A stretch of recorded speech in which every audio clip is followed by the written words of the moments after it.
Okay, we are live.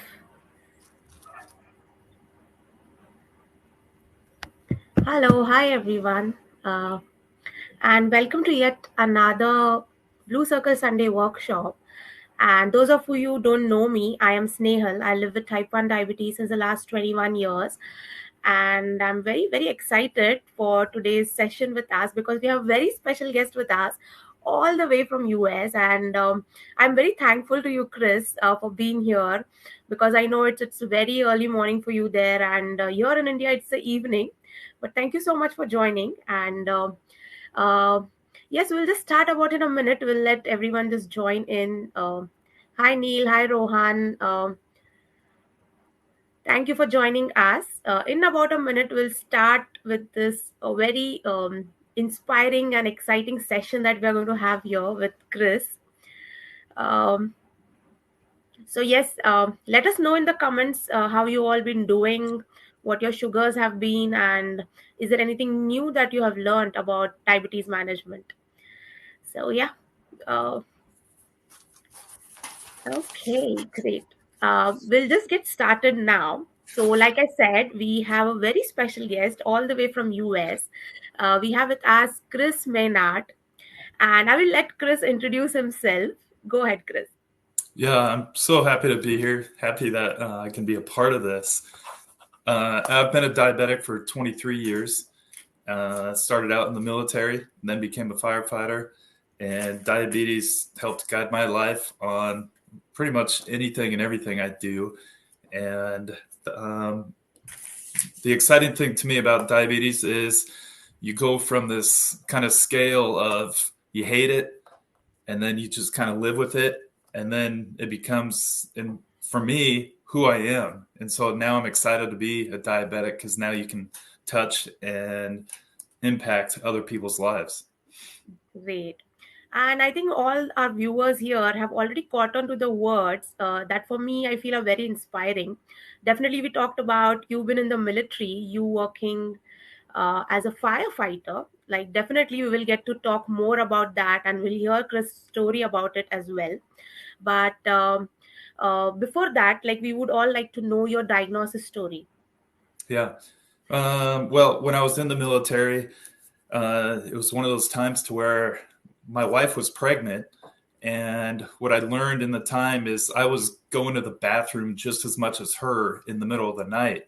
And I Mhm. read something to where there's something called Cuvade, to where you start taking on the same symptoms as your wife. So I didn't think much of it. Yeah, we So all as do I that. was passing her going to the bathroom, it was also happening while I was in the military working. Mhm. And then it just started becoming a concern because of how much I was having to go to the bathroom. And that's what led me to get some blood work and finding out that my blood sugar of 693 is what brought me to the diagnosis, which led me to getting kicked out of the military at that time. Wow. Mhm. So before we like go ahead with whatever you have to share with us, what inspired you to join the military? I think all our viewers would be very interested to know that. Yeah, it was in the unknown part of what I was going to do next with my life, and it was a way to be able to serve and build a camaraderie with a team and be a part of our country, and just taking that extra step of giving back. And it was a time for me to be able to learn about myself, learn about perseverance, learn about strength, learn about um, of serving for something that's bigger than you. Right. Yeah. And how long had it been that you were already in the military, and after like how long you were diagnosed with type 1? Uh, just over 3 years. So it Okay. was really a short time, but for not knowing anything about diabetes before, not having any family history, not having, not knowing what type 1 diabetes was, other than what I learned in an EMT class, medical technician class, where you just learn the basics, the first part of it.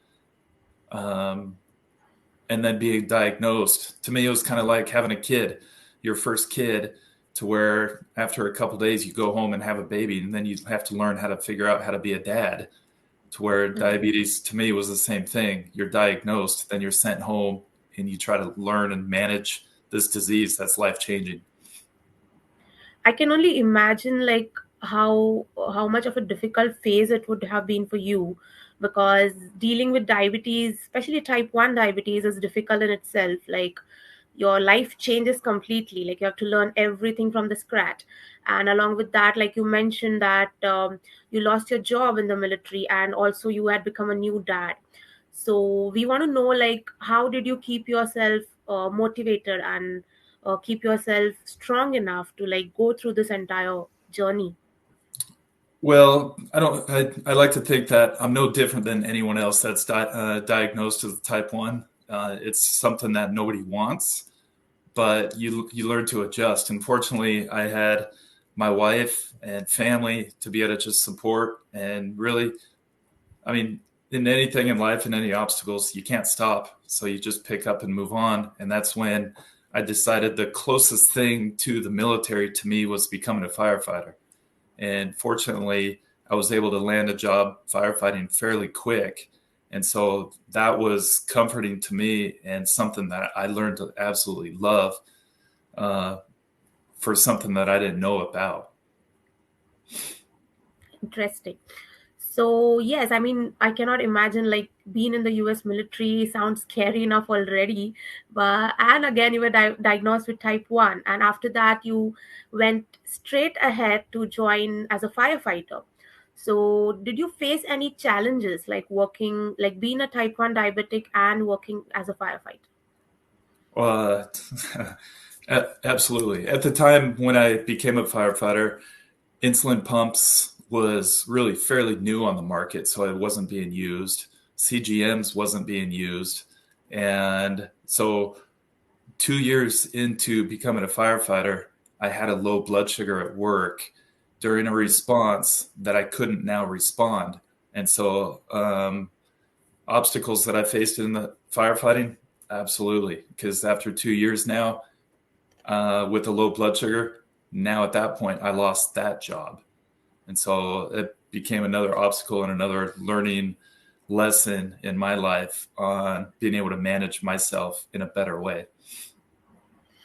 Yeah. There's a question from Neil, like, were you one of the very first firefighters with T1D? Um, I I definitely felt like I was one of the first, only because when I contacted the American Diabetes Association, they tried to find ways to help, but they knew of very little because they didn't have much history behind it. Right. So I to be able to find someone, to be able to find the help that I needed, just really was not there. The fun thing was, is though after the 2 years of becoming I was able to go on to an insulin pump and go on a CGM, which to me helped change everything. Because of course, knowing your numbers 24 hours a day Yeah. and then being able to do something about it, then it puts you more in a ready state. Um, so, which was to me the changing part of who I became with living as a type 1. I definitely agree. Like CGM has been life changing for me, and I don't think so I can go back to not being on CGM again. But also, like we are way back, way behind in like diabetes tech here in India. But fingers crossed, hoping we get better diabetes technology so that all of us can have like better control and better diabetes management. Yeah. Absolutely. Absolutely. Um, Also, I'm very curious. Like, did you meet any uh, other T1D who was also working as a firefighter? Like, did you come across anyone else?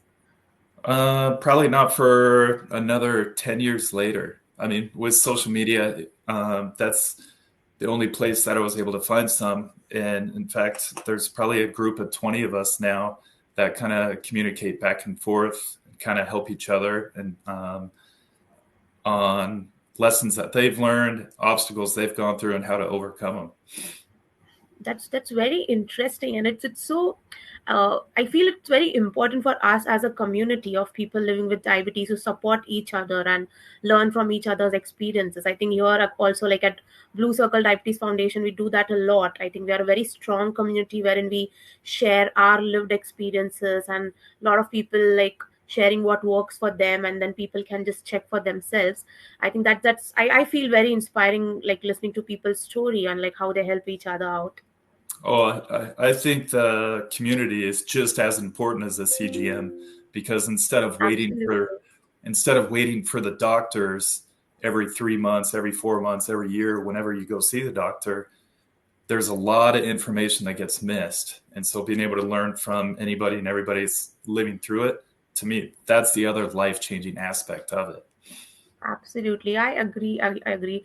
Because for the longest time, like when I was growing up as a teenage, I was that rebel kind of a person wherein I didn't want to check my blood sugars, wherein I wanted to eat anything and everything. And I did not realize the importance of like better diabetes management back then. It was only when I met other people, like I've known Nupur since the longest time, I've known Rohan since the longest time. Only when I meet them, I realize like it's so important, and the feeling of like you're not alone. I think that really helps you sail through like this chronic condition.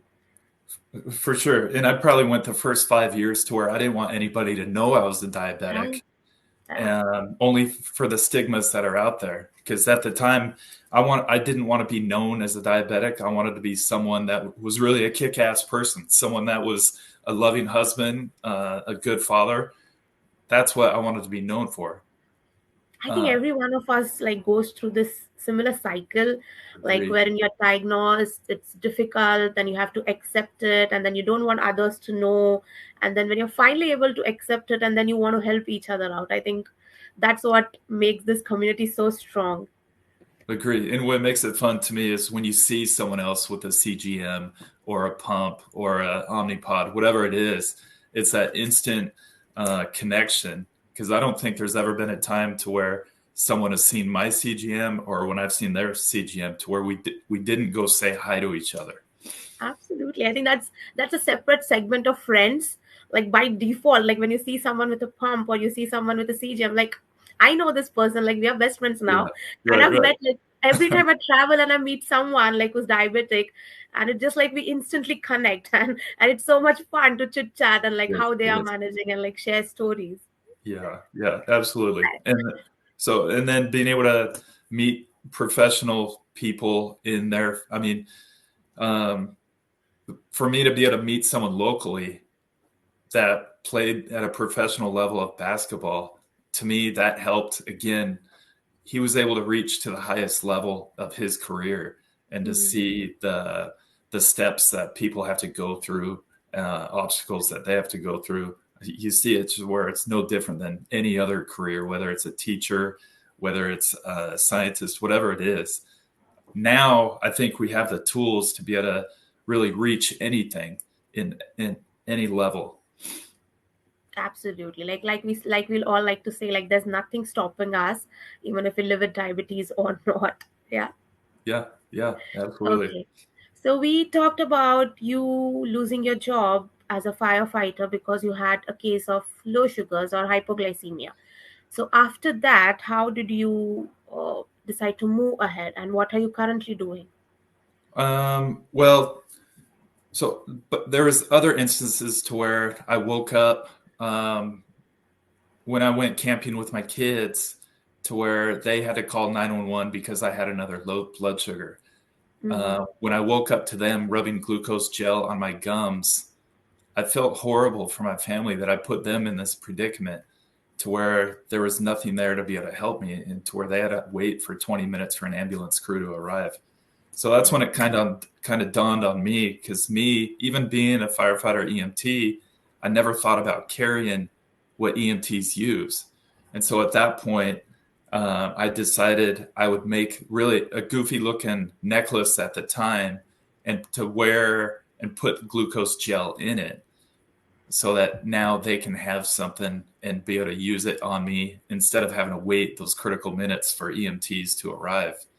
And so that became my essential third tool as a diabetic that was needed to where I can keep it on me at any time.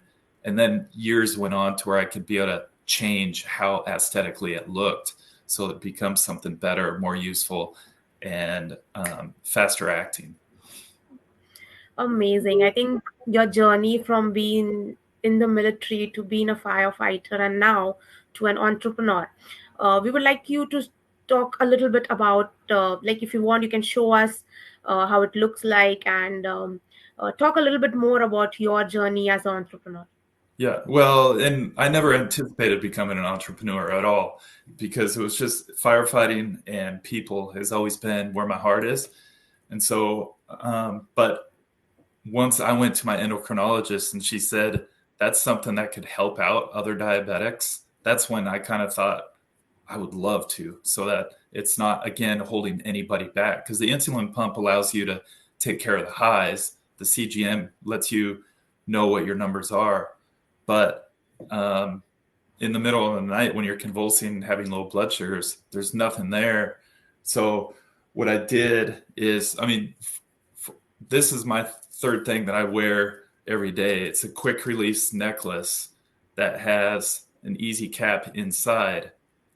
And once I take it off, then now it's kind of treated like a toothpaste container, to where I can either take it myself, or it makes it easier for my wife, friends, and even EMTs to just be able to take it off quickly and being able to administer. And that's become my easygoing tool to be able to help my family, so that they don't need to wait anymore. Absolutely. That's quite interesting, and surprisingly, no one has thought about it before. Yeah, well, it certainly becomes an easy device that that becomes that third managing tool. That there's definitely times to where I save this necklace for my family. My go-to is a juice when I'm having a low blood sugar, but this becomes a easy wearable, easy quick find, to where you don't need to go look in a purse, a drawer, a car, wherever something may be, to be able to help for that low blood sugar. Definitely. I mean, it sounds like a very great thing for emergency. Well, otherwise, if you're aware that you're going in a hypo, you can always look for other things like a juice, or like basically just sugar, or like Yeah. something else to manage your, or like get your sugars in range. But definitely for emergencies, I think it's excellent. And kind of, to me, the final straw of really getting into the diabetes community and trying to make an impact of changing things is, about 3 years ago, we found out our son is also projected to be a type 1. And Mm-hmm. so I wanted to help make sure that things are there for him when he's diagnosed, and things are still changing and moving forward, so that we can make a big impact, so that one day when there is a cure, that through that point, he's got all the tools, and everyone has the tools that's needed to be able to live, we'll call, as normal as that can be. Absolutely. And I am, this is like such a commendable thing, like getting it ready for the community. And I think, like, as people like who want to do something for others, I think our whole intention and motivation out there is that the problems that we went through, others should not go through them. And Yeah. we want to share and talk about our experiences, so that like no one else has to like go them, and they already know the solution to that. Like someone's already talked about it. Which is what I absolutely love about the diabetes community, because to me, the type 1 diabetics are the most courageous people that I think that are out there, and they become the most resilient people and learn how to fight through anything and everything because of what we go through, what we live through on a daily basis. Yeah, I agree. And like that's why we always like to call ourselves like the type 1 diabetes warriors, or diabetes warriors in general. Yeah, Like it's a war we have to fight every single day. it is. It is. Yeah. Yeah. So there's a question from Rohan. He asks, did you lose weight when you're diagnosed? And if yes, how did you gain it back? I actually didn't. I mean, I was fortunate to where, when I thought it was cuvade of taking on the symptoms of my wife being pregnant, um, being that I worked at a fire department, or the military at that time, I was able to get my blood sugar tested fairly quick and easy. And so I didn't go through what I think most type 1s go through on their diagnosis story, Mm-hmm. other than just urinating a lot and drinking a lot of fluids. Okay. But I'm pretty sure, like working in the military or as a firefighter, you're like supposed to work out a lot to like have certain physique for your work. So, did that, like after your diagnosis, how did that change or how did that impact your workouts? Um, it didn't. I mean, really, in the back of my mind, I was scared because I didn't know what to expect with it. Um, I felt like I was supposed to just go on and live normal. At that time, I didn't have a CGM, so I rarely knew what my blood sugars were other than just when I tested it. And even if you test yourself 8 times a day, we know now that numbers are still fluctuating a lot. Yes. But I'm the first time I had a low blood sugar, I called my doctor not knowing what to do. And to me, looking back at that, that just sounds silly to me because I think that brain fog that happens when you have a low Yeah. blood sugar, you just lose of really the know-how on what you've been taught, what you've learned on what to do. And it was just as simple as her saying, drink some juice, have a cookie, do something to be able to take care of it. So I think everyone will remember their first low sugar. I think because it's so different, like that feeling of like not knowing what you're doing, and it just like it's a very scary place to be at. But I remember my first low sugar. I thought I was dying, honestly, and that's when I realized, no, like it's just a low sugar, and that I have to get used to it because now this is going to be a major part of my life. sure, sure. Yeah, And that's there's a lot of confusion, there's a lot of frustration around it.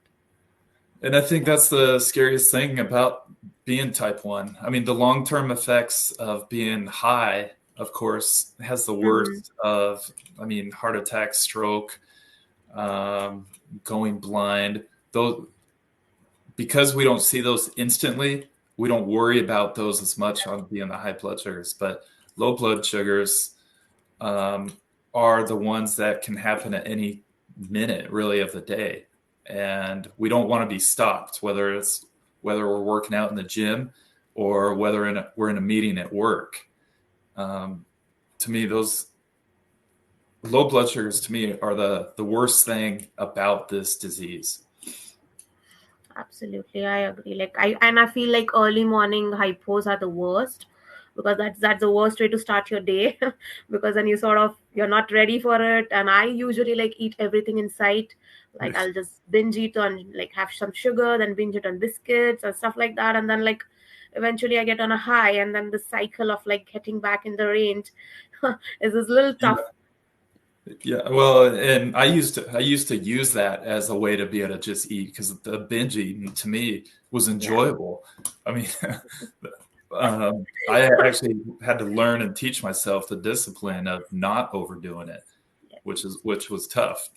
But You know. I know. I had to like train myself to like to be ready. Like whenever you're in hypo, I have to train myself like just like maybe 10 grams of sugar or like a glucovita tap, and then wait for some time. And then you're like, if you want to eat something or a juice, like how uh much quantity do you have? Otherwise, you have to like just train myself whenever I'm like borderline low sugar, like let's say 70, 60, and then that's what helps you, like if I'm like at a very low end, like let's say 30 or like 40, and that's what helped me back then, like just to train myself. But I also agree that it doesn't work all the time, and it's okay to like just sometimes go crazy with like yeah, just eating everything inside. The important thing is to like not be in hypo anymore.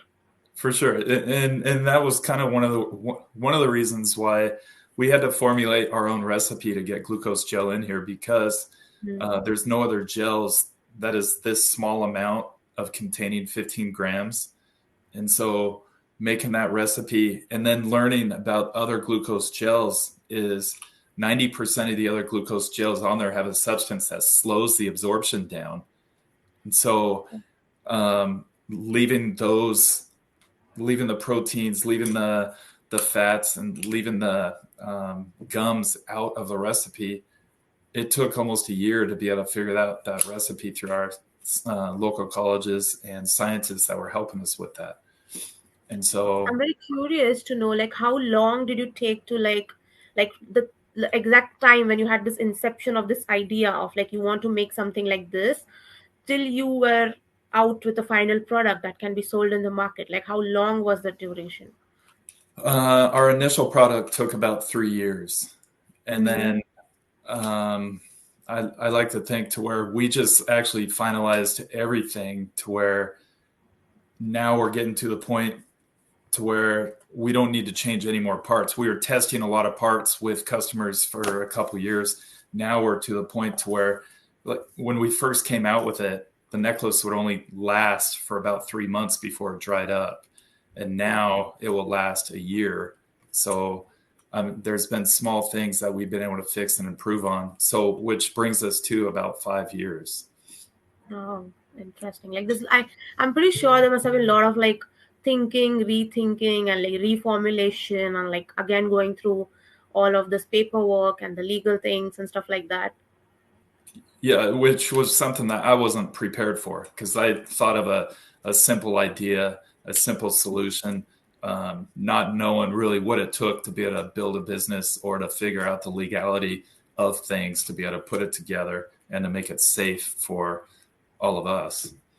But kudos to you for going strong on this journey, because everyone here would agree that it's not easy. Like the inception of an idea is a different thing, but to actually like implement it, get it out in the market safe so that others can use it. I think that takes a lot of time and a lot of obstacles in the way that you have to cross, and like a lot of unknown things as well.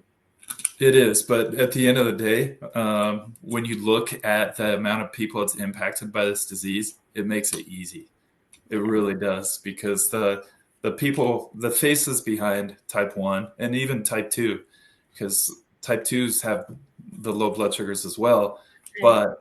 but being able to put a product to be able to help us stay safe just makes it easy to be able to drive forward and keep moving to make a better product. Because really, at the end of the day, what we're trying to build it up to is to be able to put the technology on this that's communicating with the CGM so Mm-hmm. that it will automatically call 911 if you're living by yourself or calling emergency services, to where it will use one's cell phone, connect to it, and automatically call it.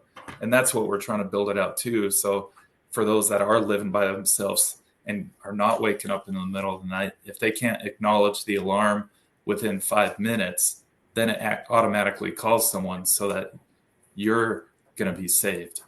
Yeah, that sounds really interesting because Lord knows that I have feared staying alone for the longest time. Like I do not think it is in me to stay alone, because that is my absolute fear. Like, what if in the middle of the night I have a low blood sugar and there's no one to like put sugar in my mouth or like Yeah. rub it around my gums and stuff like that. And like I feel like I am in awe of all the people who like stay alone and live with diabetes. It's scary because you have to take care of your own self, and God forbid the late night hypos. Sure. And I think of the moms or dads that Yeah. have I was diagnosed in my 20s. I can't imagine being a parent that has a 6-year-old that wants to go spend the night at grandma's or their friend's house and having that constant worry of what if they have a low blood sugar in the middle of the night. So, I mean, it's the moms and dads that I really feel for because I can't imagine having a type 1 as just a little guy. Yeah, yeah, and it's tough on everyone around, like the caregivers, your friends and families. And I think the best way is for them to let them know that you live with this condition, because, like you mentioned, the stigma around it, the taboos and myths around it are very demanding, and like they stop people from talking about it openly. But it's very important, at least the people close to you, your family, like your friends or your colleagues who are in your vicinity. I think it's very important for them to know where you keep your sugar, or like where you keep your glucose gel, and like just in case if there's an emergency, they know where to look for it. Yeah, 100%. To where I mean, this disease affects everyone around the person that's Yeah. affected by it. Yes. Okay. Now, we listened to Chris's story on being working in the military as a firefighter and now as an entrepreneur, and also what he envisions for the future. But we would like to also know what is your current schedule like? How does your day look like, and how do you manage your blood sugars throughout the day? Um, well, my day starts out on going to the gym, and so I start out with a lot of cardio and a lot of lifting. Then I come home and eat a lot of protein, and then my daily work schedule starts. At I was able to get my job back as a firefighter, and then actually what I just learned about a month ago is that through the progression of the years and I say the fight, I just learned that I became the first type 1 diabetic to become a fire chief. And so Whoa. that's what that's what my day looks like now. And then outside of fire is I think I probably spend another 60 hours a week working on the business to be able to help build it Mhm. and be able to do what I can do to help diabetics. But congratulations, I think, from the entire team here at Blue Circle Diabetes Foundation on achieving this amazing milestone. I mean, it's great and it's very inspiring. Like whoever is going to view this video later on as well and who are watching with us right now, I'm pretty sure that this is so inspiring that you have all these thoughts with you, right? Like, can I do this? Or like, what will people say? Like, is this Yeah. too high to dream on? I think you have cracked that thing. Like, you have cracked that glass ceiling and reached there. So it's amazing. To me, again, that's the power of type 1. And I think that anyone that's living with the disease has that power to be able to do that, which I think is just unbelievable with the tools that we have. And in fact, And one of the tools, do you guys have a Freza inhaled insulin there? no, we don't have it here yet. But Uh, a few of our friends here have had this opportunity to try it. which to me, I was afraid to try it just because inhaled Mhm. insulin just Yeah, sounds, yeah. it doesn't sound good. I'm not a smoker. And that's what Mhm. I relate it to. Yeah. But as I got to know the guy that runs the company, whose father died of diabetes, Mhm. to me there was a connection there, and so at that point I did want to try it. And this stuff to me also helps reduce low blood sugars because it's out of the system so quickly. And but for the high blood sugars, it responds quicker than any other insulin. So when I am at a stubborn high or something, that's when I'll use this to be able to take care of those high blood sugars and then just have it out of your system within an hour. To me, is unbelievable. Absolutely. And we are waiting here for it to be launched in India soon so that everyone here can take advantage of where the diabetes tech is moving. Yeah, yeah. Yeah. So, do you have any experiences like working as a firefighter wherein uh, you had or you were feeling the symptoms of low blood sugar, and how did you manage that? Like, if you have any stories or like any experiences you want to share with us. Well, I can tell you, I've broken a lot of insulin pumps, Mhm. which is probably what I've gone through more than anything, just because I've had to dive out onto ladders trying to get out of a building as quick as I can. And then my disappointment is when I look in my pocket to find that I broke an insulin pump. But Oh. low blood sugars definitely happen. When I would respond to a fire, I have a gear bag that's ready. So I'm always looking at my pump to see what my CGM is. And depending on what my level is, if I'm below at 130 on going into a fire, that's usually when I'll grab a quick juice, because Mhm. usually these juices that are fairly small contain about 40 grams. And so I can drink that, just giving me that safety net for those 30 minutes that I might be inside fighting a fire. So that's how I manage and take care of. Because fortunately, firefighting, you get about a 30-minute break because the air bottles that we use, they only last so long. And then once I'm out, then I can recheck to see where I'm at and adjust from there. And again, just like any other career that someone may have, you do what you can do to adjust to make sure that you're safe. yes, but absolutely, but it's so important. Like you have to take care of yourself, and you're entering, like you're being in a very critical situation, wherein you have to take care of others as well. So it's very important that sugars are in range and you are at your optimum physical best, so that you can manage to do your work in the best manner possible. Sure. Oh, but what I also think helps is I think we also just learn to have empathy for anyone and Mhm. everyone for whatever situations people are going through, and that's whether it's on a medical response or a firefighter. I think you can adapt, relate, and be able to communicate with the people that you're trying to help in a way to where it just comforts them, because just because of the obstacles that we go through on a daily basis. Yeah, sure, sure, for sure. Are there any tricks that you learned along through your entire journey on, like, to better manage your diabetes?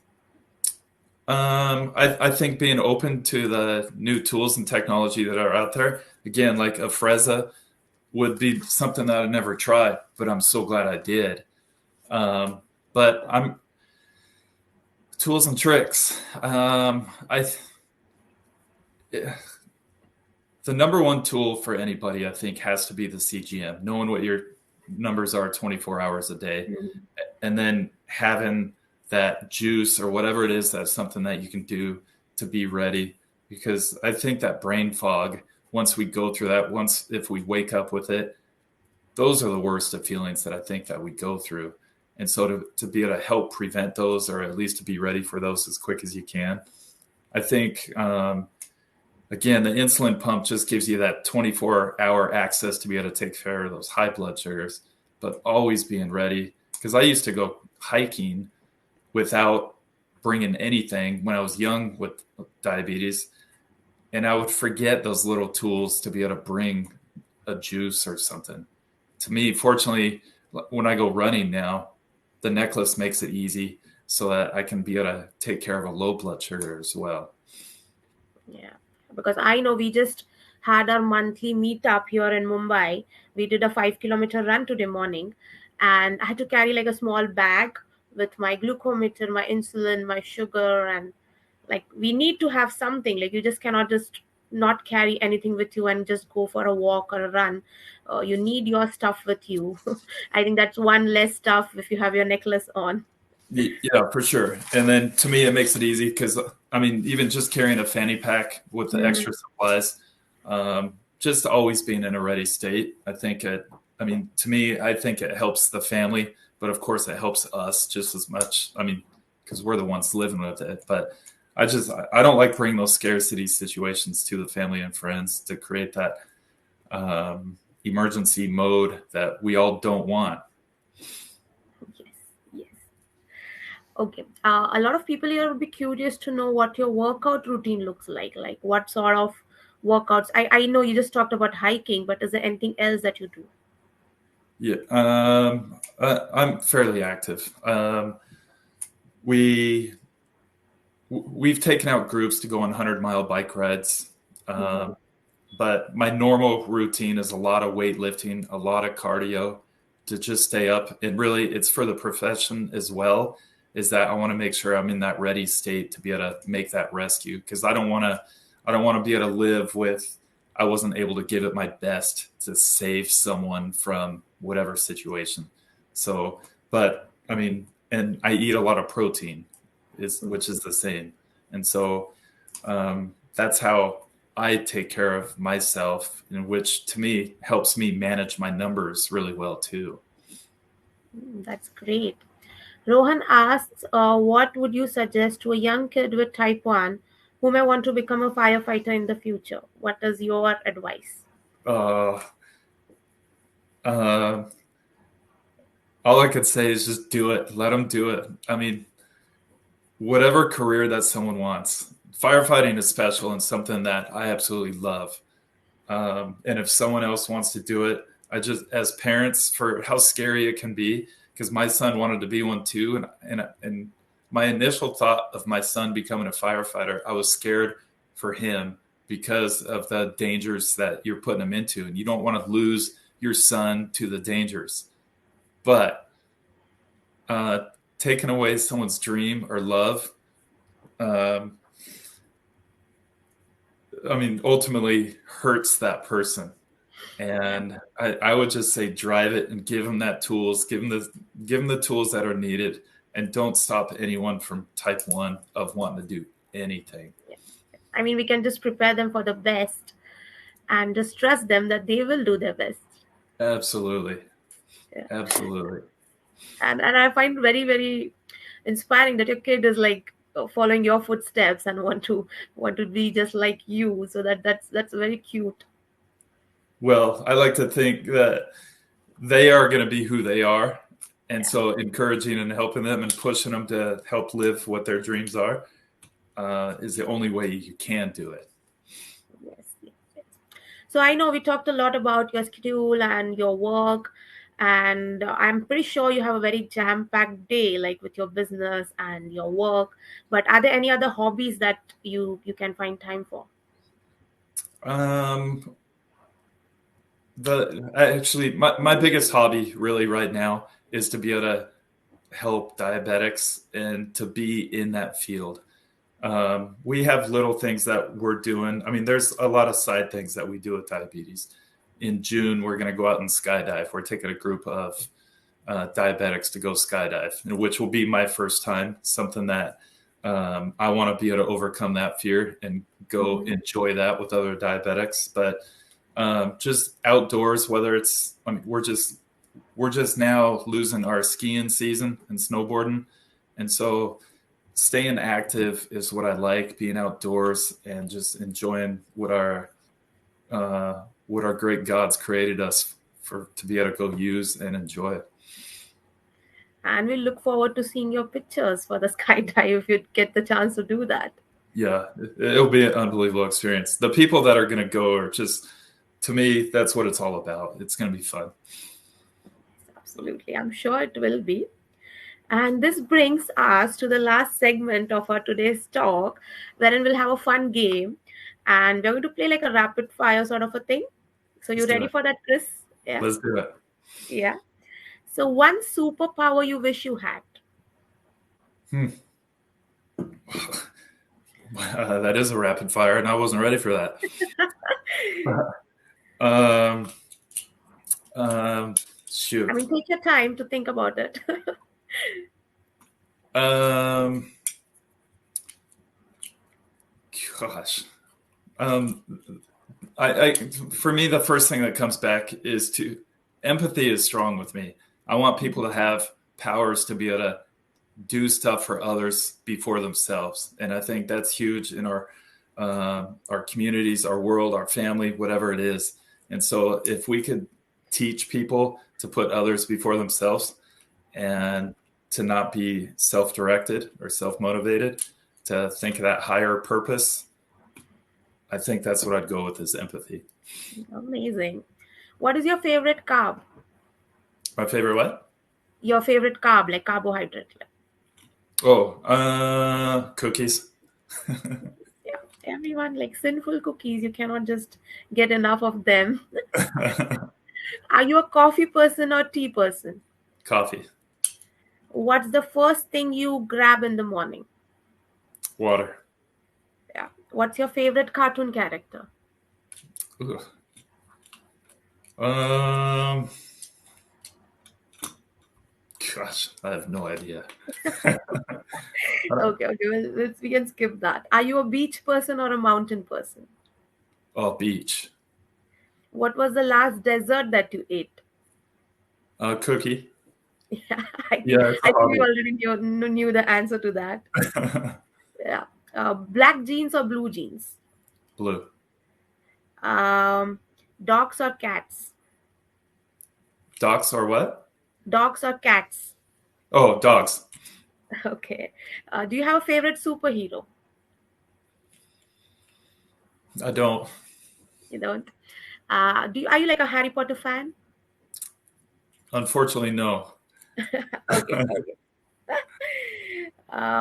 What's your favorite emoji? Like the emoticons that you have on your cell phone?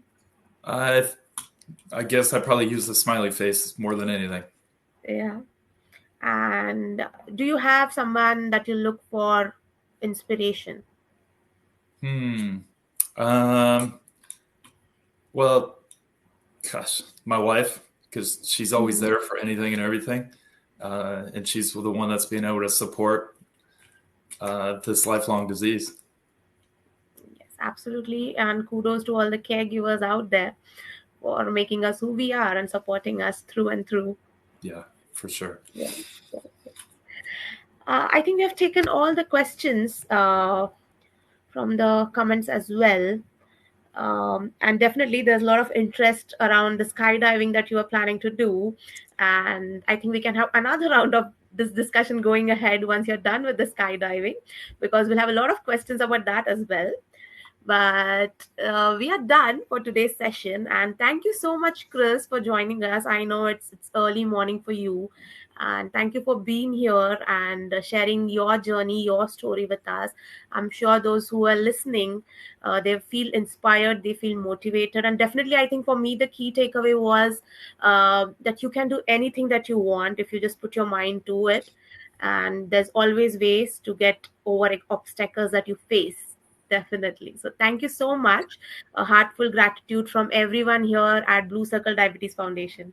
Yeah. Thank you so much for having me. It was such a pleasure. And thank you, guys. Do let us know what you thought of today's discussion. And if you have any other questions, you can just leave them here and we can let Kris get back to you for that. And thank you so much for joining us on a Sunday evening. And we will catch you again next Sunday with another interesting topic and another interesting discussion. Till then, do not forget to follow us on all social media handles. We are there everywhere, like on all social media platforms: LinkedIn, YouTube, Twitter, Facebook, Instagram, you name it, we are there. So show us some love and support, follow us there, and stay tuned for more fun updates. And we'll catch you soon. This is me, Snehal, and Kris signing off from today's session. Thank you. Bye Thank bye. you.